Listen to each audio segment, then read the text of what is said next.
이번에 제가 구입한 시계는 해밀턴의 브로드웨이라는 모델이에요. 일단 어떻게 보면 가장 엔트리급 모델이라고 볼 수 있어요. 그러니까 누군가가 이제 제가 처음 시계를 스스로 번 돈으로 한번 사보게요라고 얘기했을 때 뭘 추천할 것인가? 보통 많이는 처음엔 되게 패션 브랜드를 하시는데 이것도 금방 질리거든요. 그냥 좀 꾸준히 오래 갈 수 있는 것 중에 가장 기본이 되는 거 하면 아마 해밀턴이 아닐까 싶고, 그 안에서도 제일 무난한 모델이에요. 그러니까 적당히 패셔너블하고 되게 오래 찰 수 있게끔 실용적인 구조를 갖고 있고, 컨셉 자체는 뭐 이제 뉴욕의 대도시를 상징했다라고 해요. 그래서 뭐 시침분침이 뭐 큰 건물을 상징한다고 하고, 빨간 쪼침도 그렇고 그렇게 스타일리시하게 구성이 됐다라고 하고, 실제로 보시면은 또 줄도 좀, 이것도 제가 구입하게 된 큰 이유기도 했는데, 되게 흔치 않은 이제 캔버스, 그냥 이렇게 패브릭 소재죠, 그야말로. 네, 그래서 흔치 않은 패브릭 소재예요. 뭐 패브릭 소재니까 뭐 이렇게 어디 긁히거나 이런 뭐 염려는 거의 없죠. 상당히 이제 실용적인 소재다라고 볼 수 있겠습니다.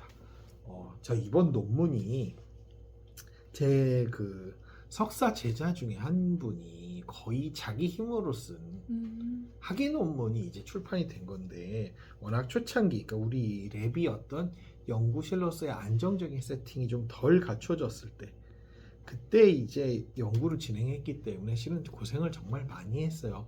뭐 연구비가 있었던 것도 아니고 정말 생으로 본인이 다 준비를 해서 그걸 하던, 그러니까 우리 연구실에 거의 초창기를 얘기해주는 약간 그런 유물 같은 게 지금 발굴됐다고 보시면 되겠어요. 그래서 사실 아쉬운 점도 많고 미진한 점들도 많아요. 여러 가지를 봤을 때.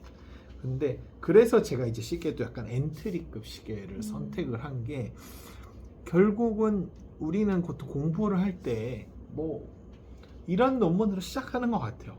어떤 내가 쓸 수 있는 선에서의 나의 관심사를 가지고 어떤 가설을 찾고 개념을 찾고 거기서 무언가를 만들어가는, 그러니까 그것이 결코 최종적인 산물, 나의 학자 인생에서 그렇게 될 수는 없죠. 그냥 출발인데, 하지만 그 계기를 통해서 그 출발이 좀 매우 뜻깊고 재미가 있었다면 나중엔 훨씬 더 수준 높고 정교한 연구들로 진행이 될 수 있겠죠. 그래서 저는 좀 그런 첫걸음을 좀 응원하고 싶고요. 뭐 어떻게 보면은 이렇게 되게 오래 지나서 이걸 어떻게 아직까지 기재를 하려고 노력을 했을까라는 것도 사실 좀 되게 대견하기도 하고요. 저는 좀 그런 생각을 해요. 학생들이, 많은 석사들이 석사 논문을 딱 쓴 순간 연구를 손을 놓거든요. 뭐 얘기를 들어보면 결과적으로 그 석사 논문을 쓰던 과정이 너무 힘들었고 결국 나왔을 때에도 보람도 없었기 때문이 아닐까 싶어요. 그래서 좀 미진한 점이 있을지 몰라도 어쨌든 첫 번째 선택으로서 충분히 응원하고, 이것이 그 다음 연구를 하는 데 있어서 큰 동기가 됐으면 좋겠다. 예, 우리 해밀턴 같은 브랜드도 이게 목표는 아니에요. 보통 시계를 좋아하시는 분들이 마지막으로 갖는 브랜드는 아니고 초반에 이제 하는 거지만, 그렇지만 마지막까지 버리지 않고 그냥 나의 케이스에 그대로 보관하고 있을 수 있는 그런 모델이기 때문에, 그런 면에서 미진하지만 미래를 위한 큰 하나의 도약으로 생각했으면 좋겠다라는 차원에서 오늘 준비해 봤습니다. 네, 보여주시죠. 심해는 무슨 뜻입니까? 네. 그 시계, 일단 시계 줄이 청색이라 네. 이렇게 바다를 떠올렸게 했는데, 그 안쪽을 보니까 녹색과 분청색이 같이 이렇게 어우러져서 저는 깊은 바다의 깊은 해조류? 깊은 곳에서 나는 색깔 있잖아요. 그 색깔이 떠올라서 심해라고 적었습니다. 신기하네. 깊은 밤은 뭐죠? 저는 일단 색 자체가 되게 어둡고 짙고 되게 빠져들 것 같은 색인데, 완전 어두컴컴한 밤도 아니고, 그렇다고 이제 그 살짝 새벽녘에 이제 보이는 약간 이 어두운 밤 느낌으로 좀 봤던 것 같습니다. 네, 줄무늬는 네. 그 원판 안에가 다 파란색인 자재니까 이게 줄무늬들이 딱 있더라고요. 그리고 초록색으로 한 칸 두껍게 또 나눠져 있어가지고 뭔가 줄무늬들이 좀 너무 인상 깊어서 뭔가 딱 줄무늬다라고 생각이 들었던 것 같습니다. 예, 최근에도 이 줄무늬가 있는 걸 하나 넣긴 했었는데 뭐 이거 또 나름의 이제 방식인 것 같아요. 이제 빛 반사 같은 것들을 제어해 줄 수 있는 하나의 방식이기 때문에 뭐 다양한 이미지들을 주시는 것 같은데 전반적으로 좀 외관에 대한 느낌이 되게 많은 것 같아요. 외관이나 색에 대한. 사실 제가 나중에 이제 이 논문의 의의에 대해서 얘기 드리고 싶은 부분이 사실 연관이 좀 되어 있습니다. 안녕하세요. 저는 덕성여자대학교 대학원 심리학과를 졸업했습니다. 전공은 임상 및 상담을 전공을 했고요. 현재는 임상심리 전문가 3년차 과정에 있습니다. 제가 석사 때 연구한 논문에 대해서 간략하게 소개를 하려고 합니다. 저는 불안 민감성과 자살 사고 및 자살 시도의 관계에서 우울의 매개 효과에 대한 연구를 진행했습니다. 불안 민감성은 불안에 대한 민감도인데요. 불안을 쉽게 느끼는 성향이라고 이해를 하시면 됩니다. 불안 민감성에는 하위 요인이 세 가지가 있습니다. 신체적인 염려, 인지적인 염려, 사회적인 염려입니다. 신체적인 염려는 불안이 신체적인 증상, 예를 들면은 심장 박동이 증가하거나 어떤 가슴 두근거림, 식은땀 이런 신체적인 증상이 나타날 때 이를 파국적으로 잘못 이제 해석을 하면서 두려움이 증가하는 것입니다. 인지적인 염려는 불안에 의해서 집중력이 저하되고 그 외에 인지 기능이 감소할 때 이러한 증상을 정신질환으로 이제 과하게 해석을 하면서 두려움이 발생하는 것입니다. 사회적인 염려는 사회적 상황에서 불안이 느껴질 때 이제 얼굴이 빨개지거나 몸이 떨리거나 식은땀이 나는 것을 다른 사람이 이제 눈치를 채고 이제 그것이 다른 사람에 의해서 이제 다른 사람이 알아차렸을 때 창피하고 또 당황할 것이라고 생각을 하면서 이제 그거에 대한 두려움을 크게 느끼는 것입니다. 이런 하위 요인에 따라서 자살 사고 및 시도의 차이가 있는 것으로 나타났어요. 하위 요인 중에서 인지적인 염려가 증가할 때 자살 사고가 뚜렷하게 증가하는 것으로 나타났고 신체적인 염려도 자살 사고에 영향을 미치는 것으로 나타났습니다. 그러니까 서로 관련이 그러니까 신체적인 염려도 자살 사고와 관련이 있다라고 볼 수 있고요. 사회적인 염려는 낮을수록 자살 사고가 높아졌는데 아까 말씀드렸듯이 사회적인 염려는 사회적 상황에서 부정적인 평가를 받을 것에 대한 두려움이거든요. 근데 그것이 낮다라고 하면 사회적인 상황에서 부정적인 평가를 받을 거에 연연하지 않는다는 뜻입니다. 그렇기 때문에 오히려 자기의 진솔한 문제나 어려움을 더 잘 표현을 하게 되고 그것이 자살 사고라고 했을 때 잘 이제 표현이 되기 때문에 낮을수록 사회적 염려가 낮을수록 자살 사고가 증가하는 것으로 이해해 볼 수 있습니다. 불안 민감성이 높은 모든 사람들이 자살 사고와 시도를 보이는 것은 아니기 때문에 그렇다고 하면 또 다른 어떤 요인이 작용하고 있을 것이라고 예상이 되고 선행 논문에서도 여러 가지 이제 요인들을 제시를 하였는데 그 중에서도 우울 증폭 모델이라고 해서 불안 민감성에 의해서 발생한 스트레스가 우울을 촉발시키고 이거 시킨다라는 모델이 있습니다. 그래서 그렇다고 하면 이 우울증이 불안 민감성하고도 관련이 있고 또 선행 연구에서도 지금까지 우울증은 자살 사고나 자살 어떤 시도하고도 관련이 있었기 때문에 분명 중간에서 이제 역할을 할 것인데 이제 그 불안 민감성의 하위 요인에 따라서는 어떻게 이제 작용을 할 것인가에 대한 궁금증이 생기면서 이에 대한 연구를 이제 진행을 한 결과 인지적인 염려만이 이제 불안을 증가시키고 그 불안이 증가하면서 자살 사고와 자살 시도로 이어지는 경로가 밝혀졌습니다. 이것이 이 논문의 이제 의점이라고 할 수 있습니다. 그래서 정리를 해보면은 불안 민감성 중에서 인지적인 염려는 자살 사고를 증가시키고 또 불안 민감성에서 인지적인 염려는 높아질수록 우울이 증가하면서 자살 사고와 자살 시도에까지 이르는 것으로 이제 정리를 해볼 수 있습니다. 이러한 결과는 이제 자살의 예방과 치료에 있어서 인지적인 염려와 우울증을 다루는 것이 굉장히 중요하다는 것을 이제 시사합니다. 일단 이 논문을 읽어보시고 본 연구에서 가장 인상 깊었던 결과를 키워드로 적는다면 먼저 쓰신 것 같은데 좀 보여주시겠습니까? 네. 자, 인지적 염려 뭔가요? 네. 이 본 연구에서는 불안 민감성을 세 가지 하위 요인으로 나누어서 그것이 자살과 어떤 연관이 있는지를 확인하였는데 그 중에서 이제 인지적 염려라는 하위 요인이 있었습니다. 그래서 이 요인이 높아질 때 이제 자살과 어떻게 연관되는지를 확인했는데 그 부분이 인상 깊어서 이제 저는 인지적 염려라고 이제 키워드를 적어봤습니다. 그럼 어떤 면에서 이렇게 인상적이셨어요? 네. 그 사실 우울이라고 한다면 인지삼재라는 그 이론이 굉장히 강한 만큼 우울의 그 인지적인 요인이 굉장히 그 강한 원인으로 자리 잡고 있는 걸로 알고 있는데요. 그 중에서 이제 자살과 연관성에 있어서 어떻게 그것이 인지적인 요인이 작용을 하는지에 대해서 사실은 명확하게 밝혀진 어떤 부분이 없을 것인데 여기서는 그 인지에 의해서 자기가 그것을 두려워하는 어떤 그런 인지를 가지게 될 때 더 자살과 연관된다라고 하는 부분이 더 한 단계 나아간 것이 아닌가라는 생각이 들어서 인상이 깊었습니다. 아주 긍정적인 평가를 해주셨고요.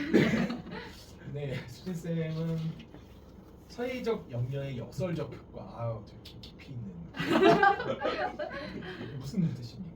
여기 제가 생각했을 때 그 사회적 염려가 더 이제 높을수록 자살의 경향이 좀 높아질 것이다라고 이렇게 읽기 전에는 생각했었는데 이 논문 자체에서는 이제 사회적 염려가 좀 낮아지는 경향이 더 이제 자살의 위험성을 이제 자살 사고가 증가했다라는 이제 결과를 나타냈더라고요.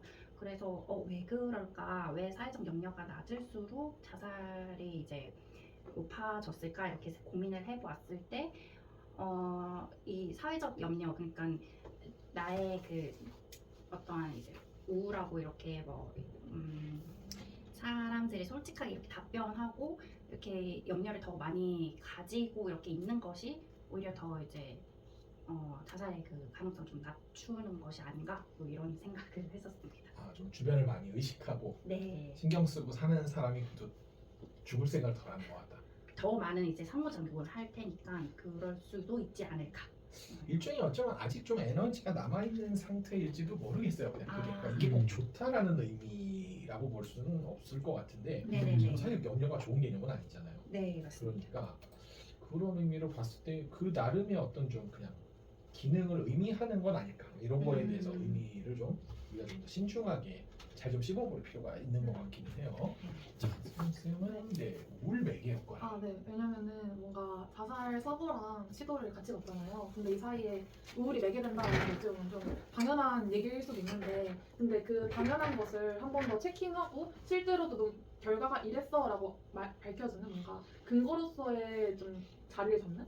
그리고 뭐라고 설명해야 될지 모르겠지만 이미 뭔가 상식적으로는 알고 있지만 그걸 근거로서 이것 때문에 이래라고 보여주면 좀 다른 느낌이라고 생각을 해서 그걸 알려줬다는 게 좀 저는 굉장히 이 논문에서 인상 깊었지 않나라고 생각했습니다. 자살 사고랑 시도는 엄연히 좀 다르긴 네. 하죠.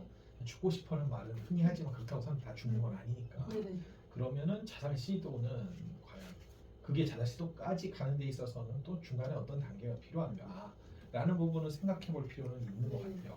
단지 이제 자살 시도라는 부분이 우리가 정말 쉽게 잘 측정하고 이런 그런 샘플을 잘 구할 수 있는 것이냐. 일단 시도라는 게 하시면 너무 치명적인 네. 경우가 생기잖아요. 네. 참 연구는 쉽지는 않은 것 같아요. 네. 그러다 보니까 이제 이 자살 시도라는 게 들어가는 순간 좀 방법론적으로 많이 좀 취약점이 생기긴 하죠. 네. 하지만 어쨌든 의미가 있는 일이죠. 네. 네, 그래서 여러분들이 주로 그런 부분에서 이 논문의 상당히 이제 긍정적인 부분들을 많이 봐주신 것 같아요. 좀 그러니까 이 자살과 우울이나 뭐 이런 관계에 대해서 조금 더 깊이 있게 일단 내면 심리적인 부분들을 좀 살펴본 것 같다.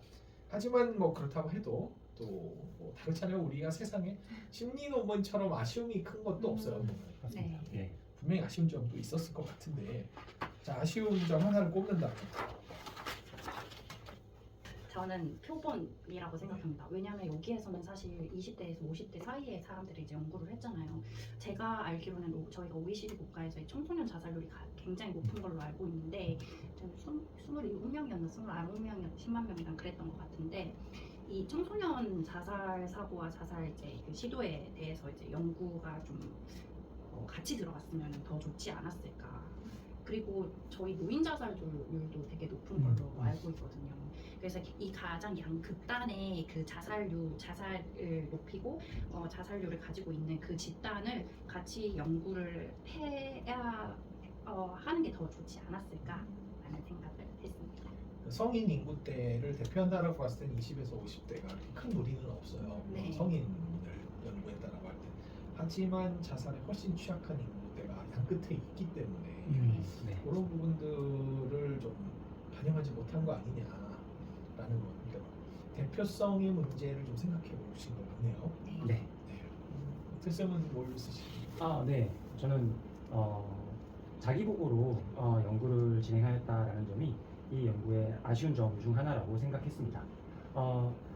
대상 자체도 지금 우울과 불안의 어떤 치료를 받는 사람들이라는 점에 있어서도 자기 보고의 어떤 편향적인 어떤 그런 부분이 있을 수 있다고 생각이 됐었고요.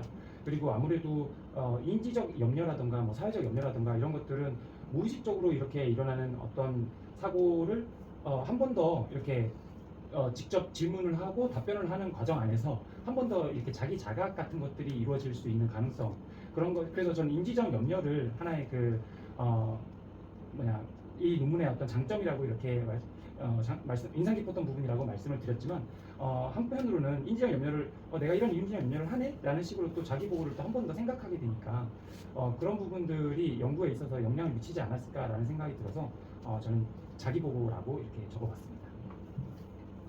우리가 거의 다 그냥 자동적으로 쓰는 방식이긴 해요. 자기 보고 식척도를 이용해서 연구를 하는 게. 근데 사실 생각해 보면 취약점이 너무 많거든요. 이미 그것 때문에. 네. 심지어 이제 자기 내면에 내가 뭐 인지적인 염려, 사실 개념도 사실 좀 모호하긴 하지만 네네. 이런 것들을 정말 사람들이 내 마음속에서 내가 이런 걱정들을 하고 있는지를 정말로 제대로 내가 관찰할 수 있을까? 라는 의문이 있는 거죠. 사실 초기 심리학 때에는 이것 때문에 엄청나게 많은 시간을 들여서 연구들을 하자. 사실 내성법을 비롯해서 정신분석도 그렇고 다 그 내면을 들여다보게 하기 위해서 정말로 많은 시간과 노력을 들여가지고 조금씩 막 교차 검증을 하면서 이런 자료들을 찾아내는 건데 네. 이걸 갑자기 그냥 여러 가지를 설문 형태 너 이러니 하고 탁 던졌을 때 여기서 얻어지는 정보를 우리가 어디까지 믿을 수 있을 거냐. 물론 자기 보고식이 최선인 그런 측정 개념들도 있어요. 당연히 그러니까 나의 태도라던가 나의 선호 뭐 이런 것들은 그거를 다른 사람 평가하기 되게 어렵죠. 물론 방법이 그것도 있긴 하지만 그러니까 그 사람에게만 물어도 충분한 것들도 있는데 이 사람이 답하는 것이 충분할까? 특히 뭐와 뭐의 관계를 알아보는 연구에서는 이게 더 취약해지거든요. 네. 나중에 이제 점점 통계를 배워보시면 느끼겠지만 내가 A와 B와 C를 모두 답변하는 순간 내 안에 어떤 나라는 공통점이 이 세 가지의 결과를 만들어내기 때문에 그 안에서 이미 이 관계가 엮여버리는 거예요 서로. 네. 그러니까 이 개념이 정말 관계가 있는 건지 네. 내가 그 시점에 세 개를 같이 풀었기 때문에 관련성이 나왔는 건지에 대해서 정말 좀 진지한 고민이 필요하긴 하죠. 어려운 문제입니다. 네. 저는 인과관계 현계라고 적었는데 뭔가 인과관계라고 적긴 했지만 사실 그 불안 민감성에 뭔가 시간적 흐름에 따라서 이게 꾸준히 이어지는 건지 뭔가 그 특성인지 성격인지 이런 부분에 대해서 추가적인 탐색이 이루어진다면 더 좋지 않았을까라는 생각을 했습니다. 왜냐면 뭔가 말 그대로 이 특성적인 부분이면은 조기 개입 같은 게 뭔가 진행돼야 되는 거고 성격도 그런가 순간순간에 상황에 따라 달라지는 거면은 그걸 또 미리 판별하는 게 중요한 것처럼 두 개를 어떻게 다루는지가 다르기 때문에 이런 부분들에 대해서 추가적으로 탐색하면 더 좋지 않았을까라고 생각했습니다. 항상 또 심리학 연구에 이게 큰 논란이죠. 과연 이게 앞에 게 뒤에 것을 설명했다라고 볼 수 있느냐, 그게 원인이라고 볼 수 있느냐라고 봤을 때 과연 그럴까라는 부분에 실제 그것이 얼마나 인과적 의미가 있을지에 대해서는 함부로 얘기하기 좀 어려운 측면이 있죠. 그리고 되게 다양한 검증을 해봐야 대부분은 없어요. 너무 신중하게 이제 봐야 되는 것 같습니다. 자, 그렇다면 질문 좀 넘어가서 그럼 이제 이런 점이 아쉽다라고 했는데 그럼 내가 이 논문의 저자 혹은 이어서 만약에 후속편을 쓴다면 나는 내가 지적한 이 문제를 이런 방식으로 해결해 보겠다. 네, 들어주시죠. 네, 수용 쌤이 네, 저는 검사 재검사나 종반 연구 이런 식으로 생각을 해봤는데 이제 그 불안 민감성에 대해서 얘기를 했지만 사실 제 연구 주제랑도 살짝 고민이 많이 있는 부분이거든요. 그래서 이 사람이 특성인지를 좀 파악하고 그 인과가 실제로 있는 것인지 보기 위해서는 이제 한번 불안 민감성을 재는 다음에 한 3개월에서 6개월 뒤에 다시 한번 재서 그 실질적으로 유의한 점 탐색해 보거나 아니면 아예 종단 연구로 진행을 해서 이 사람 개인 특성을 꾸준히 한 1년 아니면 6개월 그래서 6개월 한 달씩 쭉 이어서 보는 그런 식으로 진행하면은 뭔가 이 한계를 해결할 수 있지 않을까라고 생각을 해봤습니다. 그러니까요. 이게 참 인과관계라는 게 사람이 아픈 상태에서는 의미가 없거든요. 대표적으로 내가 음식을 좀 영양가 있는 좋은 음식도 잘 안 챙겨 먹는 사람인 거예요. 잘 안 먹어. 그래서 이런 사람은 건강이 안 좋아서 나중에 병이 잘 걸릴 거야. 감기도 잘 걸릴 거야. 라고 얘기를 했는데 그 연구를 감기 걸린 애한테 해본 거예요. 감기 걸려서 이제 막 누워있는데 내가 잘 챙겨 먹는지를 본 거죠. 당연히 안 먹을 거 아니에요. 이거는 평소에 잘 먹던 애도 이 병 걸리면 당연히 못 먹게 되거든요. 이걸 보고 못 먹는 걸 보니까 못 먹는 사람이 감기 걸리는 거네. 혹은 잠을 계속 너무 많이 자는 거예요. 기운이 없으니까. 잠을 많이 자면 감기에 걸리는. 이건 말이 안 되는 얘기잖아요. 실은 그렇기 때문에 이 부분 어떤 특성이 무언가를 유발시킨다라고 얘기를 하려면 사실은 그 특성이 다른 문제, 아프지 않을 때 온전히 그 특성이 있을 때와 그것이 나중에 아플 때 어떤 영향을 주는지 그 시간의 관계도 분석을 할 필요가 있어서 꼭 고려해 봐야 될 내용인 것 같습니다. 네, 저는 표본의 다양성이랑 추가적 요인 연구라고 썼는데요. 앞서 이게 진행된 그 연구 자체가 이제 성인을 대상으로 이렇게 표본을 진행했다면 그 청소년과 노인들의 가치도 써서 비교를 해볼 수 있을 것 같습니다.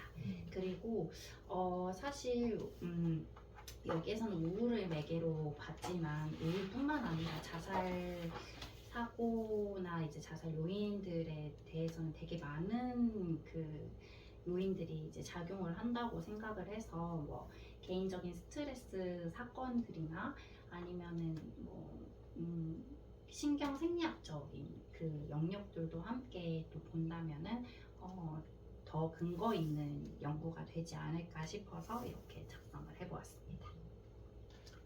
그러니까 지금은 약간 변인들끼리도 이미 봐도 좀 서로 상관관계가 되게 높을 것 같은 거 위주로 만들어놨거든요. 이제 이러면 좀 안전하죠. 결과 나오니까. 네. 졸업할 땐 참 안전한 길이긴 한데 근데 이제 그 문제가 생기는 거죠. 이게 진짜로? 하지만 상호 간에 자연스러운 상황에서는 별로 상관이 없어 보이는 변인들이 실제 관련성을 가지는지를 보면 훨씬 힘이 있거든요. 그 연구 결과에. 그래서 그런 부분들이 이제 필요하다라고 볼 수 있을 것 같아요. 인지적 프로세스는 아주 어려운 말씀 쓰셨네요. 뭔 얘기인가요?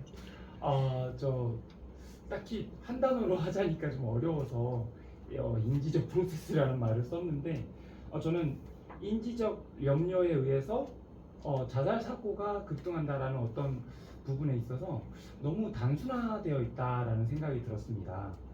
사실 그로스의 이론에 따라 생각해봤을 때도 어떤 상황 요인도 있고 그리고 주의를 기울이게 되는 요인도 있고 그리고 판단 요인도 있고 그렇게 해서 뭐 이렇게 그 불안을 이렇게 조절하게 되는 어떤 그런 프로세스가 분명히 이렇게 있을 텐데 단순히 인지적 요인 하나를 이렇게 자살 사고와 연결시켜서 혹은 우울이 매개한다 뭐 이런 식으로 결과를 내는 게 너무 단순화되어 있다라는 생각이 들어서 저는 이거를 좀 더 구체화해야 되지 않나라는 생각이 들었고 거기에 좀 더 많은 그 사람이 각 개인이 가지는 어떤 요인들을 좀 더 확실히 해서 연구의 질을 좀 높여야 되지 않나라는 생각이 들었습니다. 우리가 너무 심리치료적 마인드에 좀 너무 몰입되어 있는 느낌이 있어요. 연구들이. 그러니까 네. 이제 내가 그것도 특히 인지치료 계열. 그러니까 인지적으로 개선을 시키면 이렇게 나아질 거야 라는 걸 전제로 하는 연구들만 하거든요. 그러면은 이분의 자살을 하게 되는 과정 혹은 자살을 안 하게 되는 삶을 선택하는 과정이 오로지 그 어떤 그 인지 하나만이 있을까? 정말 많은 것들이 있을 텐데 우리가 너무 그냥 스스로 나는 심리 치료자니까 이것만 보면 돼라는 식과 한 개인의 삶에 좀 더 큰 현장을 좀 보지 못하는 아쉬움이 있어요. 그 부분들 앞으로 좀 더 문제의식을 가지고 갈 필요가 있는 것 같습니다. 네. 자, 그러면 본 논문의 의의를 한 단어로 적는다면